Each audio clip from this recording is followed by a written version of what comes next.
Sweetening water, cherry wine, thank you kindly, suits me fine.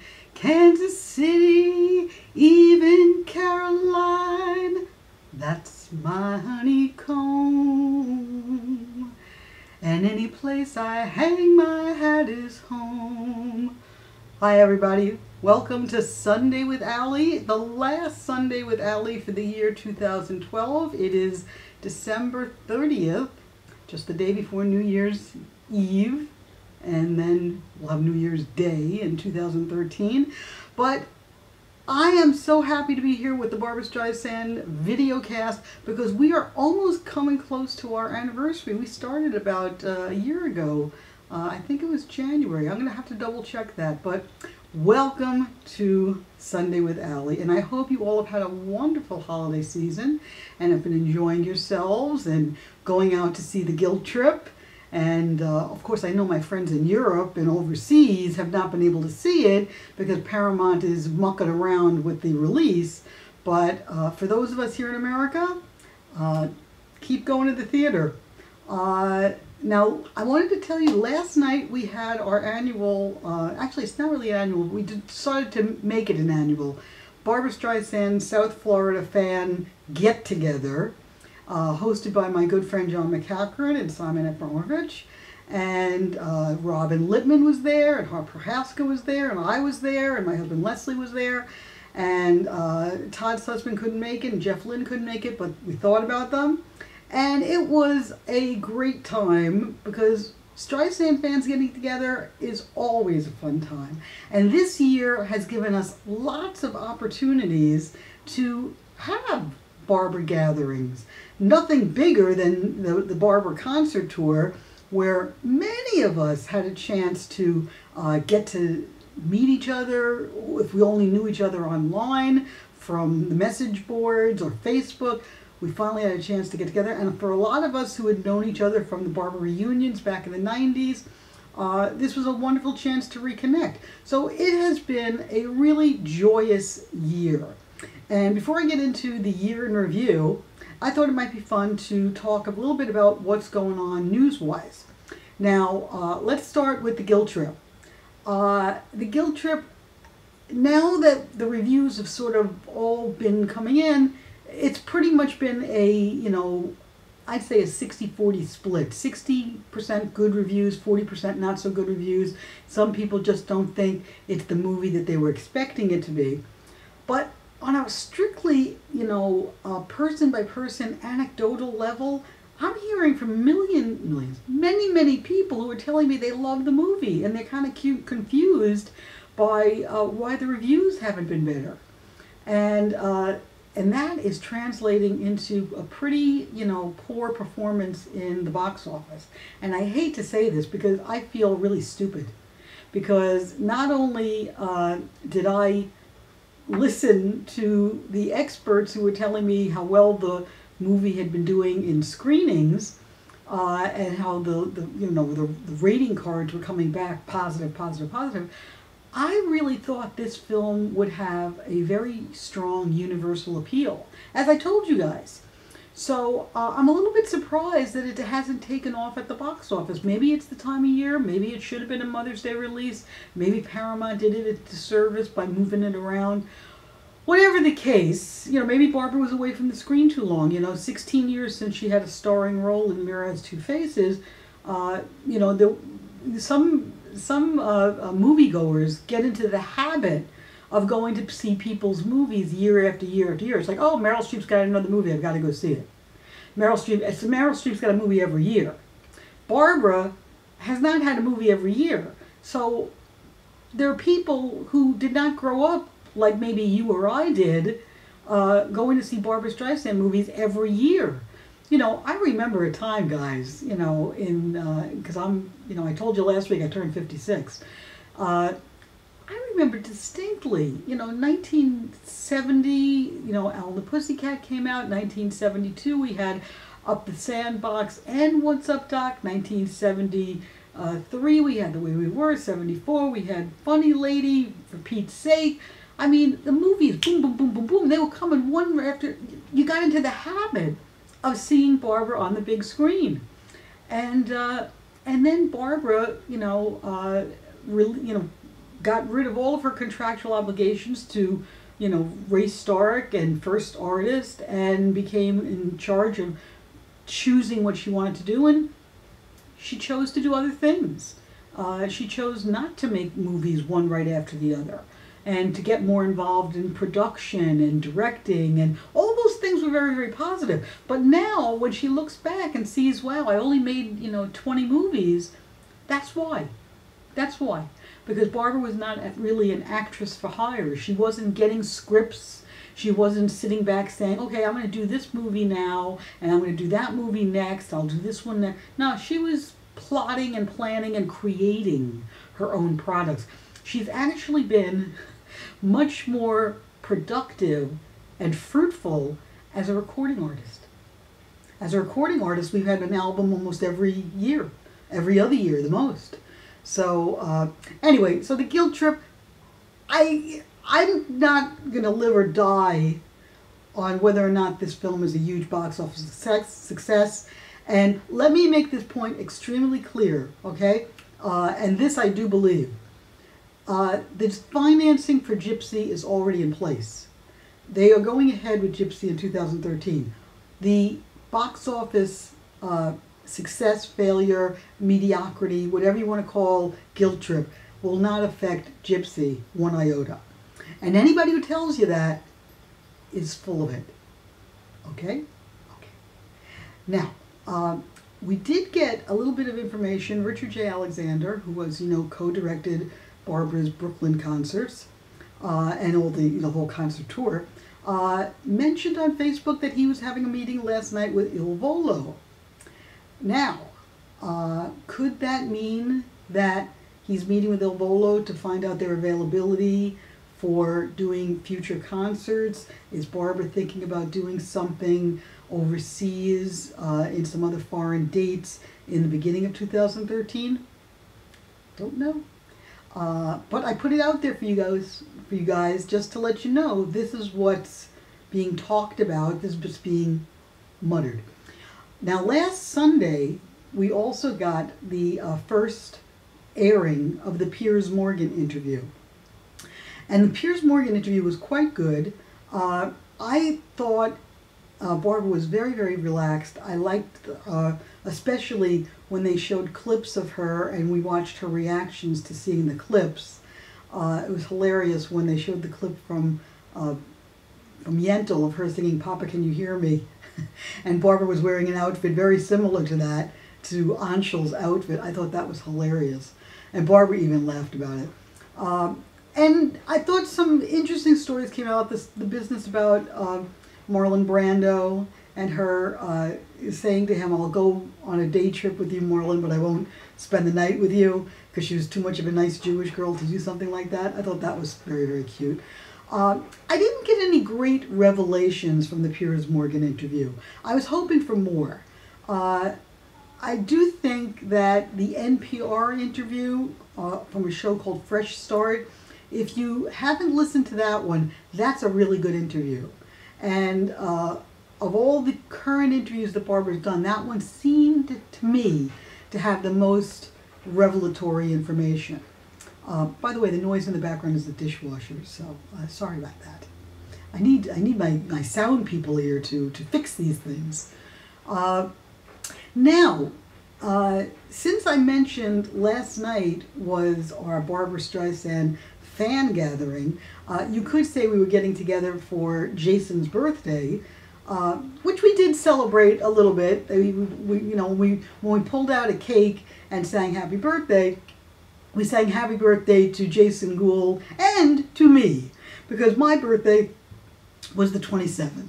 So we had a birthday celebration for Jason and for me. Two Capricorns, two characters, sort of characters in Barbara's life. Unfortunately, I am a distant character. Jason is an intimate character. But Jason, there's a very, very good interview with Jason talking more about working with Barbara in the new issue of All About Barbara, which I don't have here, but Lynn, go to Lynn's site, allaboutbarbara.com, if you want to see if there's a copy, you can still order it. Very good interview, more than what he said online. And he talked about the thrill of singing live and what that was like, and I liked it. But since we're mentioning Jason did mention Back to Brooklyn and the possibility that they might tour. Also, Barbara did mention that it looks like the Back to Brooklyn DVD is coming out for Mother's Day. Of course, as somebody pointed out, Barbara didn't say which Mother's Day. Is it going to be Mother's Day 2013 or Mother's Day 2014? Because, you know, with Barbara, dates have a tendency to shift. But I thought it might be interesting. Let me just take a look here, folks. I thought it might be interesting, since we're kind of talking about the year gone by, to talk about the top 5 Barbara stories from 2012. And I think number 1 on that list is Jason, because this was the year we found out that Jason Gould sings. And not only does he sings very, very well, but he performed with his mother. He performed with Barbara in concert. And that was the most amazing thing. And I honestly have to say that not one of us a year ago would have predicted that that would happen. So you never know what the year ahead is going to bring. Who knows what 2013 is going to bring? Because 2012 brought us Jason's voice and Barbara singing with him, this wonderful EP that he did. He's now going to probably do an album. And also, would we have ever expected a year ago that Barbara would have done another concert tour and sang with Roz? You know, finally to sing with Rosalind Kind, her sister, that was really amazing. So that's to me, that's one of the top stories of 2012 in Barbara world. Now, number 2 on my list is Back to Brooklyn. Who would have ever imagined that when they built this stunning new arena in Brooklyn, that one of the first acts that they would book there would be Barbra Streisand? Maybe the people in Brooklyn who put the whole package together. But it made for a really exciting journey home for Barbara, and an opportunity for us as fans to go there, to see the arena, to see Barbara in concert, and to see the kind of show that they put together.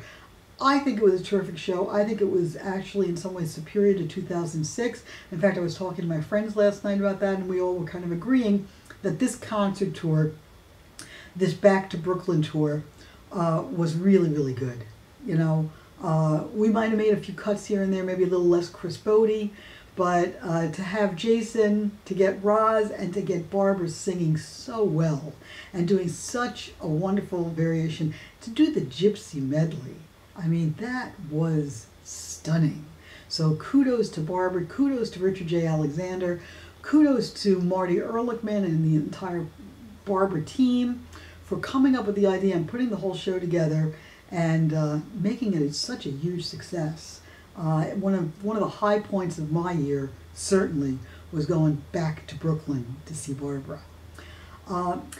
Now, the third item on my list of top stories, unfortunately, is very, very, very sad. 4 distinguished people from Barbara's life passed away in 2012.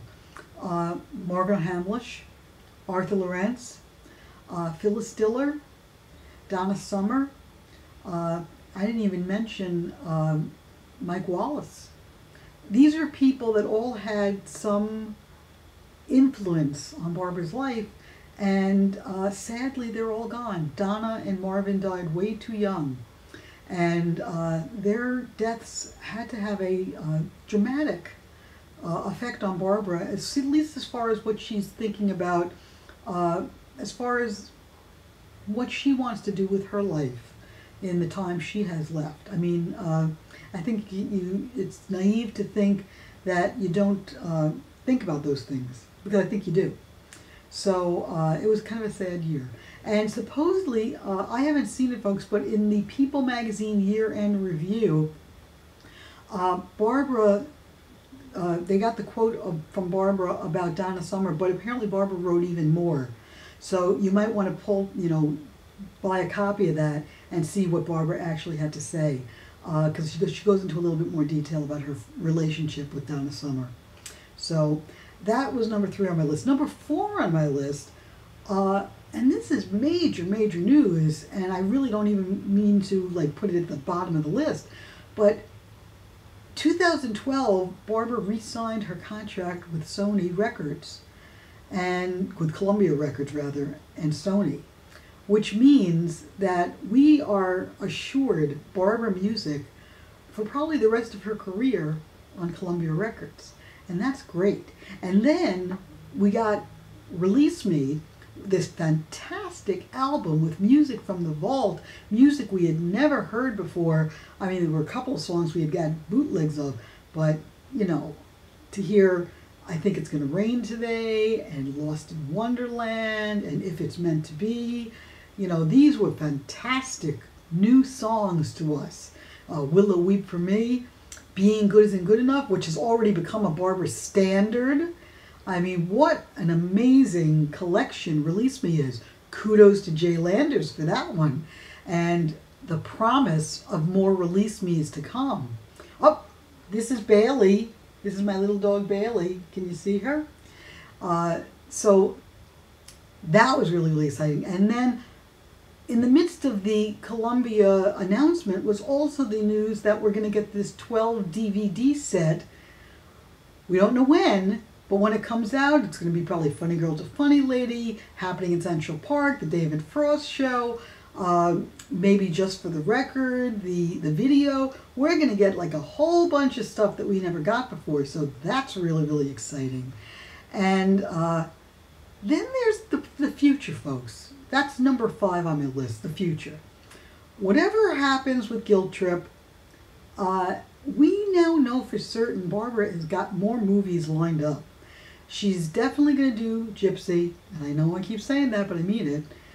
She's also lined up doing Skinny and Cat, which she plans on directing, the Margaret Burke White story, which is wonderful. It's wonderful that she's making these plans for the future, that she plans on getting more active in filmmaking again, and I think that's all really, really positive. So that's another really exciting thing for us to look forward to. And now, finally, on a personal note, I just have to say, for me personally, this was a high watermark year.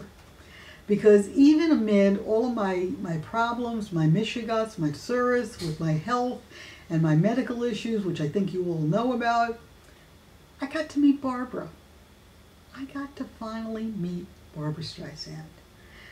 After all the years, becoming a fan in 1969 till now, I finally had my moment. And not only did I have my moment, but the woman looked at me, she recognized me, and she said to me, "You're a very, very good writer." Now, as a writer, I couldn't ask for much more. Seriously. That was the ultimate compliment, and it meant the world to me. And Barbra, Marty, whoever, if you're listening, Kim Skalecki, thank you.